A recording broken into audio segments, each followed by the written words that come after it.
Кемел Ақышев есімі қазақ жеріне күллі әлемге әйгілі алтын адаммен танымал. Алайда Кемелдің ата-анасы атақты Шорман мен Сәтбай әулетінен екенін көпшілік біле бермейді. Кереку өңірінің атақты биі Шорманның 4 баласы Мұса, Мұстапа, Иса және Әужан болса, сол Әужанның Кемел туған немересі. Анасы Ғазиза Имантайқызы Қаныш Сәтбаевтың әпкесі. Аштық жылдары Кемелдің 2 қарындасы мен анасы қайтыс болады.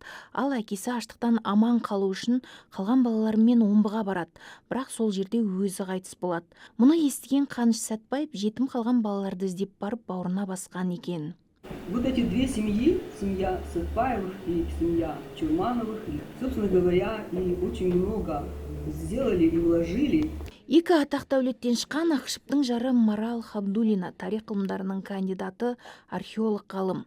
Ең қызығы, Кемел мен Марал Бозоқ қалашығын бірге зерттеген. Елорданы Алматыдан Астанаға көшірген кезде Ақышевтың ғылыми бағыты осы далалық аумаққа көшті. 1998 жылдың күзінде Есіл бойының сол жағалауында, Бұзықты көлінің оңтүстік жағасында Бозоқ қаласын ашып табады. Бірінші жылдардың нәтижесінде Кемел Ақышев бұл қалашықтың осы солтүстік Сарыарқаның мәдени, рухани және саяси мекені болған деп болжам айтады. Кемел Ақышев соғысқа өз еркімен аттанған, кейін жараланып елге оралады. Бозоқ мемлекеттік тарихи музей қорығының қызметкерлері ғалымның соғыс кезінде қолданған дүниелерін көрмеге қойған. Тағы бұл жерде әйгілі бесоба қорымдарын зерттеу кезіндегі қолжазбалары да сақталған екен. Жалпы Кемел Ақышевтың өзінің қазған зерттеген археологиялық ескерткіштердің бойында, мысалы, Есік қорық музейі жұмыс жасайды. Отырар алқабында Отырар музейі жұмыс жасайды, Ашық аспан астындағы музейлер. Осы дәл Елорданың төрінде осындай әдемі өзіміздің еліміздің тарихын көрсететін музей болғанын қалаған еді.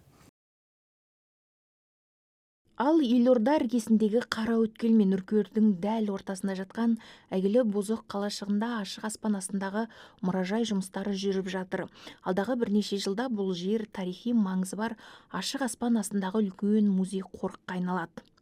Тарихи қалашықтан Кемел Ақышев тапқан басты олжа бокко бас киімі бар Алтын Орда кезеңіне тән жауынгер әйел болатын. 2002 жылы қазба барысында өте бірегей олжа табылады. Ол моңғол кезеңінің қабірі. Ішінде 45-50 жасар әйелдің мүрдесі жатқан.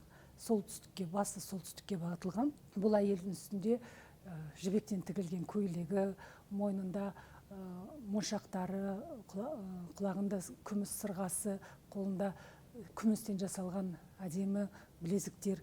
Осы 13-14 ғасырда кеңінен Еуразияның барлық аймағында тараған білезіктер деп айтуға болады.